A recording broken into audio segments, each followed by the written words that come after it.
देश की किसानी संकट विच है, करजे दीयां पंडां भारीआं हुंदियां जा रहीआं ने, पर खेती ਜਦੋਂ ਕਾਨੂੰਨ ਆਉਂਦੇ ਨੇ ਤਿੰਨ ਤਾਂ ਉਸ ਨੂੰ ਰੱਦ ਕਰਵਾਉਣ ਦੇ ਲਈ ਵੀ ਕਿਸਾਨਾਂ ਦੀ ਜਦੋਜਹਿਦ ਨਾਲੋਂ ਨਾਲ ਚੱਲਦੀ ਰਹੀ। 1.5 ਸਾਲ ਤੋਂ ਵੱਧ ਦਾ ਸਮਾਂ ਦਿੱਲੀ ਦੇ ਬਾਰਡਰਾਂ ਤੇ ਲਾਇਆ, ਉਸ ਤੋਂ ਬਾਅਦ ਤਿੰਨ ਕਾਨੂੰਨ ਵਾਪਸ ਲੈ ਲਏ ਗਏ, ਪਰ ਕਿਸਾਨਾਂ ਦੀ ਇੱਕ ਪੈਂਡਿੰਗ ਪਈ ਮੰਗ ਹੈ ਜਿਹੜੀ ਮੁੱਖ ਮੰਗ ਬਣ ਜਾਂਦੀ ਹੈ। ਹੋਰ ਵੀ ਬਹੁਤ ਸਾਰੀਆਂ ਮੰਗਾਂ ਨੇ, ਪਰ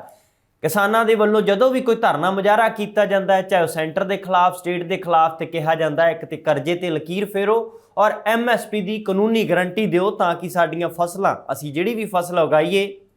ਤਾਂ उसका पूरा मुल मिलना चाहिए, घट्टो घट्ट समर्थन मुल जरूर मिले। इस बाबत कोई भी होंद विच हाले तक कानून नहीं आ सकिया। हालांकि जिहड़ियां 22 तो 23 फसलों ते घट्टो घट्ट समर्थन मुल तय किया गया, पंजाब दे विच जेकर गल कीती जावे तां 2 ही फसलां ने, कणक ते झोना, जिहड़ी घट्टो घट्ट समर्थन मुल ते चुक्कीआं जांदियां ने, पर बाकी फसलों के उत्ते पूरा मुल नहीं मिलता। हालांकि दालां ते मक्की दे वर्गियां फसलों के उत्ते भी समर्थन मुल तय किया गया, कपाह के उत्ते, नरमे के उत्ते, पर वो कदे भी पूरा मुल नहीं मिलिया। तो हुण गल करते हैं कि जिहड़ियां किसानां नूं सपोर्ट करन दे लई कई तरह दीयां स्कीमां चलाईआं जांदियां ने। सेंटर सरकार दी चलाई गई 2018 दे विच स्कीम, 2019 के लोक सभा इलैक्शन सी तां केंद्र सरकार ने ऐलान किया कि केंद्र जिहड़े किसानां दे लई है वो सपोर्ट प्राइस देंगे असीं घट्टो घट्ट, कि किसानां दे कोल कोई इनकम का साधन नहीं रहा किसी महीने, तो घट्टो घट्ट 6,000 रुपया बनता सी, जिहड़ा कि 2,000 रुपया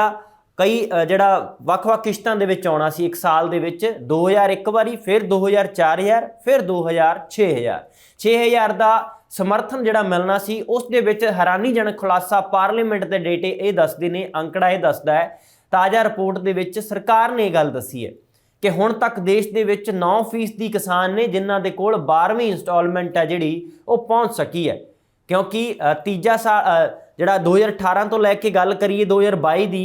तो 4 साल बनते हैं। इस हिसाब के नाल जेकर 3 किश्तां एक साल नाल हुंदियां तां 12 किश्तां हुण तक बनदियां ने, पर 13वीं किश्त है जिहड़ी जनवरी महीने दे विच कहा जा रहा सरकार दे वल्लों, सरकार दे नुमाइंदियां दे वल्लों कि वो जारी कर दित्ती जाएगी। पर सिर्फ तो सिर्फ जिन्ने रजिस्टर्ड किसान होए ने उस दे विचों 9% जिहड़े ने किसानां नूं सिर्फ 12 किश्तां मिल सकियां ने, बाकी वांझे ने, किसानां दे खाते खाली ने। हालांकि इस मसले दे नाल बहुत सारे किसान आगूआं ने यह भी कहा सी कि इस स्कीम का कोई बहुता लाभ नहीं होने वाला, सिर्फ तो सिर्फ चोणां दे लई कीता गया स्टंट है, छड्डिया गया शोशा है। हालांकि 2019 के इलैक्शन तो बाद हुण तक ये वख-वख समय दे विच किश्तां किसानां दे खाते विच आउंदियां रहीआं, पर सारे किसान देश दे इसका लाभ नहीं उठा सके। पंजाब दे विच भी बहुत सारे किसान अजिहे ने जिहड़े वांझे रहे। तो हुण की कीता गया कि KYC, क्योंकि इलैक्ट्रॉनिक डिवाइस दे नाल जोड़ के रजिस्ट्रेशन शुरू की गई है, तो उसका बहुता ज्ञान पेंडू खेतर नाल जुड़े जिहड़े, क्योंकि बहुती जिहड़ी खेती है वो तकरीबन जिहड़े खेती करन वाले किसान ने या खेत मजदूर ने वो पिंडां नाल संबंध रखते हैं, जिन्हां दी आमदन बहुत घट है। उन्हां दे लई स्कीम बनाई गई सी, पर जेकर इस स्कीम का उन्हां नूं लाभ ही ना होवे तां स्कीम किस काम दी। तो हुण जिहड़ी गल कही जा रही है कि जनवरी दे विच 13वीं किश्त है जिहड़ी उन्हां दे खात्यां 'च पै जावेगी, पर उस तो पहलां सिर्फ छोटी जी गिणती च, निगूणी गिणती विच किसानां दे खाते जिहड़े भरे गए ने, 12 किश्तां दित्तियां गईयां ने। इस स्कीम दे विच एक घपलेबाजी धांधली ये भी नज़र आई सी कि बहुत सारे लोगों ने उन्होंने खाते खुलवा के अपलाई कर दिता सी इस स्कीम लई, क्योंकि चैक एंड बैलेंस का कोई प्रोग्राम इस विच नहीं लिखा गया सी। हो सकता इसे करके KYC की स्कीम नूं जिहड़ा हुण लागू किया गया, मैंडेटरी कर दी गई है, लाजमी कर दी गई है कि जेकर कोई इलैक्ट्रॉनिक डिवाइस के जरिए रजिस्ट्रेशन नहीं करवाउंदा तो उन्होंने इस स्कीम तो बाहर रखा जाएगा। जदों वो चीज़ नहीं सी, वो पैरामीटर नहीं सी रजिस्ट्रेशन का, सीधा ही खात्यां दे विच राशि आउंदी रही, तो बहुत सारे ਜਿਹੜੇ ਲਾਭਪਾਤਰੀ ਉਹ ਬਣ ਗਏ ਸੀ फर्जी ਲਾਭਪਾਤਰੀ, जिन्हां दे कोल एक ओड़ा भी ਜਿਹੜਾ ਜ਼ਮੀਨ ਦਾ नहीं सी, कनाल भी ਜ਼ਮੀਨ नहीं सी नाम बोलदी, पर उन्हां दे खाते विच भी ਜਿਹੜਾ ਪ੍ਰਧਾਨ ਮੰਤਰੀ ਕਿਸਾਨ सम्मान निधि योजना के तहत पैसे आउंदे रहे खात्यां दे विच। इसे तरह क्योंकि देश दे विच करोड़ां किसानां दी गिणती है, तो फर्जी खात्यां दे विच भी पैसे गए, पर उस दे बारे कोई जांच पड़ताल हाले तक सामने नहीं आ सकी कि जिहड़े किसानां दे जिहड़े फर्जी बन के खात्यां दे विच पैसे पवाए गए उन्हां तो वसूली होवेगी, की मापदंड तय किया गया, कि उन्हां नूं कोई जिहड़ा इस बाबत है जिहड़ा कोई कार्रवाई भी कानूनी की जाएगी या फिर पैसे ही कल्ले वसूले जाएंगे। ये सारियां गल्लां ने जेकर डाटे ते झात मारीए तो हुण तक 23.7 लाख रजिस्टर्ड किसान सी जिहड़े इस स्कीम के अधीन, उन्हां दे विच्चों सिर्फ 2.9 ਲੱਖ ਜਿਹੜੇ ਫਾਰਮਰ ਨੇ, ਕਿਸਾਨ ਨੇ, ਉਹਨਾਂ ਨੂੰ ਹੀ 12 ਕਿਸ਼ਤਾਂ ਮਿਲ ਸਕੀਆਂ ਨੇ। 23 ਲੱਖ ਤੋਂ ਵੱਧ ਕਿਸਾਨਾਂ ਦਾ ਰਜਿਸਟਰ ਹੋ ਜਾਣਾ ਇਸ ਸਕੀਮ ਦੇ ਲਈ, ਤੇ ਸਿਰਫ 2 ਲੱਖ ਤੋਂ ਥੋੜੇ ਜਿਹੇ ਵੱਧ 2,09,000 ਕਿਸਾਨਾਂ ਨੂੰ ਹੀ 12 ਕਿਸ਼ਤਾਂ ਖਾਤਿਆਂ ਵਿੱਚ ਆ ਸਕੀਆਂ ਨੇ। ਬਾਕੀਆਂ ਦੇ ਖਾਤੇ ਵਿੱਚ ਜਿਹੜੇ ਪੈਸੇ ਉਹ ਨਹੀਂ ਗਏ। ਅਗਸਤ ਤੇ ਨਵੰਬਰ ਦੀ ਜਿਹੜੀ ਕਿਸ਼ਤ ਹੈ 2,000 ਰੁਪਈਆ, ਉਹ 11ਵੀਂ ਇੰਸਟਾਲਮੈਂਟ ਹੈ ਜਿਹੜੀ ਉਹ 16 ਲੱਖ ਰੁਪਈਆ ਬਣਦੀ ਸੀ, ਜਿਹੜੀ ਉਹ ਫੰਡ ਹੈ ਜਿਹੜਾ ਉਹ ਰਿਸੀਵ ਕੀਤਾ ਗਿਆ। 16.97 ਲੱਖ ਤਕਰੀਬਨ ਕਹਿ ਸਕਦੇ ਹਾਂ 17 ਕੁ ਲੱਖ ਰੁਪਏ ਦੀ ਰਾਸ਼ੀ ਜਿਹੜੀ ਬਣਦੀ ਸੀ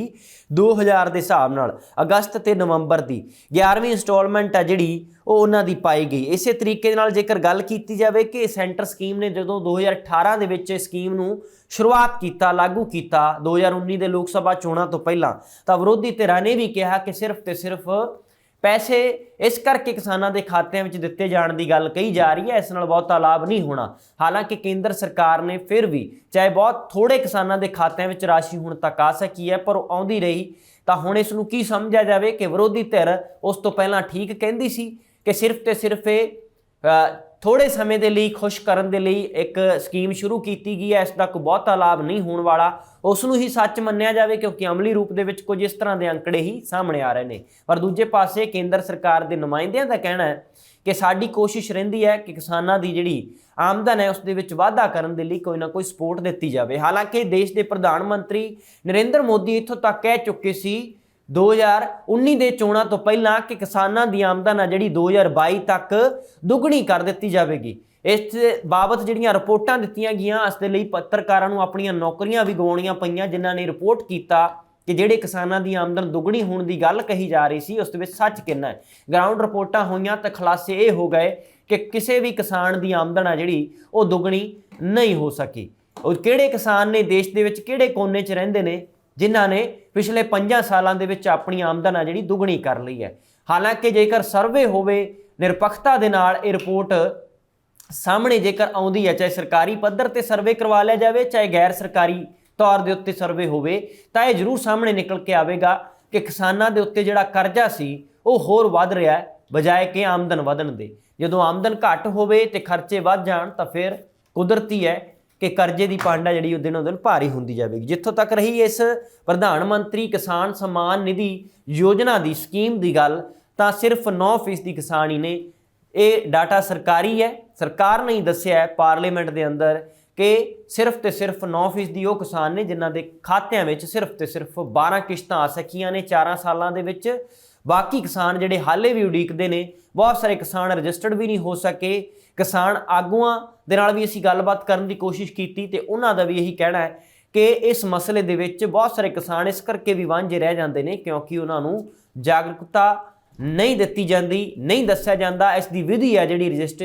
ਰਜਿਸਟ੍ਰੇਸ਼ਨ ਕਰਵਾਉਣ ਦੀ, ਉਹ ਇੰਨੀ ਸਾਦੀ ਤੇ ਸਿੰਪਲ ਨਹੀਂ ਹੈ, ਇਸ ਕਰਕੇ ਕਿਸਾਨ ਇਸ ਸਕੀਮ ਤੋਂ ਵਾਂਝੇ ਰਹਿ ਜਾਂਦੇ ਨੇ। ਹੁਣ ਦੇਖਣਾ ਹੋਵੇਗਾ ਕਿ ਖੇਤੀਬਾੜੀ ਮਹਿਕਮੇ ਦੇ ਜਿਹੜੇ ਅਧਿਕਾਰੀ ਨੇ ਜਾਂ ਜਿਨ੍ਹਾਂ ਨੇ ਉਸ ਖਾਤਿਆਂ ਦੇ ਵਿੱਚ ਪੈਸੇ ਪਾਉਣੇ ਨੇ ਕਿਸਾਨਾਂ ਦੇ, ਉਹ ਕਿੰਨੀ ਛੇਤੀ ਦੇ ਨਾਲ ਪਾਰਦਰਸ਼ੀ ਢੰਗ ਦੇ ਨਾਲ ਸਕੀਮ ਨੂੰ ਲਾਗੂ ਕਰਦੇ ਨੇ ਕਿ ਜੇਕਰ 23 ਲੱਖ ਰਜਿਸਟ੍ਰੇਸ਼ਨ ਹੋਈ ਕਿਸਾਨਾਂ ਦੀ ਤੇ ਉਸ ਦੇ ਵਿੱਚੋਂ ਸਿਰਫ ਤੇ ਸਿਰਫ 2,09,000 ਨੂੰ ਇਹ ਸਕੀਮ ਦਾ ਲਾਭ ਕਿਉਂ ਮਿਲਿਆ, ਵੱਧ ਕਿਸਾਨਾਂ ਨੂੰ ਲਾਭ ਕਿਉਂ ਨਹੀਂ ਮਿਲਿਆ। ਇਹ ਸਾਰੀਆਂ ਗੱਲਾਂ ਚਰਚਾ ਦਾ ਵਿਸ਼ਾ ਬਣ ਗਈਆਂ ਨੇ। ਸਵਾਲ ਖੜੇ ਹੋ ਗਏ ਨੇ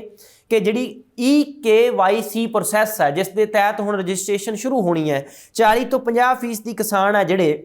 ਉਹ ਰਜਿਸਟਰਡ ਹੋ ਸਕੇ ਨੇ। ਬਾਕੀ ਜਿਹੜੇ 50% ਕਿਸਾਨ ਨੇ ਜਿਹੜੇ ਨਹੀਂ ਹੋ ਸਕੇ, ਰਜਿਸਟ੍ਰੇਸ਼ਨ ਕਰਵਾ ਸਕੇ, ਉਹਨਾਂ ਨੂੰ ਫਿਰ ਲਾਭ ਕਿਵੇਂ ਮਿਲੇਗਾ, ਕਦੋਂ ਦਿੱਤਾ ਜਾਵੇਗਾ? ਕਿ ਉਹਨਾਂ ਦੇ ਉੱਤੇ ਹੀ ਜਿਹੜੀ ਜ਼ਿੰਮੇਵਾਰੀ ਠਹਿਰਾ ਦਿੱਤੀ ਜਾਵੇਗੀ ਕਿ ਉਹ ਰਜਿਸਟ੍ਰੇਸ਼ਨ ਨਹੀਂ ਕਰਵਾ ਸਕੇ ਇਸ ਕਰਕੇ ਉਹਨਾਂ ਦੇ ਖਾਤਿਆਂ 'ਚ ਪੈਸੇ ਨਹੀਂ ਆਏ, ਜਾਂ ਫਿਰ ਸਿੱਧੇ ਤੌਰ ਦੇ ਉੱਤੇ ਖੇਤੀਬਾੜੀ ਮਹਿਕਮੇ ਦੀ, ਖੇਤੀਬਾੜੀ ਮੰਤਰੀ ਦੀ ਵੀ ਜ਼ਿੰਮੇਵਾਰੀ ਬਣਦੀ ਹੈ ਕਿ ਸਕੀਮ ਨੂੰ ਜ਼ਮੀਨੀ ਪੱਧਰ ਤੇ ਇਸ ਢੰਗ ਨਾਲ ਲਾਗੂ ਕਰਵਾਇਆ ਜਾਵੇ ਕਿ ਕੋਈ ਵੀ ਕਿਸਾਨ ਜਿਹੜਾ ਵੀ ਖੇਤੀ ਕਰਦਾ ਹੈ ਉਹ ਵਾਂਝਾ ਨਾ ਰਹਿ ਸਕੇ ਔਰ ਆਪਣੀ ਵਾਹੀ ਕਰਨ ਦੇ ਨਾਲ ਨਾਲ ਇਸ ਤਰ੍ਹਾਂ ਦੀਆਂ ਜਿਹੜੀਆਂ ਸਕੀਮਾਂ ਆਉਂਦੀਆਂ ਨੇ ਉਹ ਸਿਰਫ ਤੇ ਸਿਰਫ ਕਿਸਾਨਾਂ ਨੂੰ ਹੀ ਲਾਭ ਮਿਲ ਸਕੇ, ਨਾ ਕੋਈ ਇਸ ਦਾ ਫਰਜ਼ੀਵਾੜੇ ਦੇ ਤਹਿਤ ਲਾਭ ਲੈ ਸਕੇ। ਹੁਣ ਦੇਖਣਾ ਹੋਵੇਗਾ ਕਿ ਜਿਹੜਾ ਸਰਕਾਰ ਨੇ ਅੰਕੜਾ ਜਾਰੀ ਕੀਤਾ ਹੈ ਇਸ ਦੇ ਉਲਟ ਨਤੀਜੇ ਕਦੋਂ ਆਉਂਦੇ ਨੇ। ਸਾਰੇ ਕਿਸਾਨ ਜਿਹੜੇ ਰਜਿਸਟ੍ਰੇਸ਼ਨ ਕਰਵਾਉਣਾ ਚਾਹੁੰਦੇ ਨੇ, ਹੋਣਾ ਚਾਹੁੰਦੇ ਨੇ, ਉਹਨਾਂ ਨੂੰ ਲਾਭ ਕਦੋਂ ਮਿਲਦਾ ਹੈ ਤੇ ਪ੍ਰਧਾਨ ਮੰਤਰੀ ਕਿਸਾਨ ਸਨਮਾਨ ਨਿਧੀ ਯੋਜਨਾ ਦਾ ਤਹਿਤ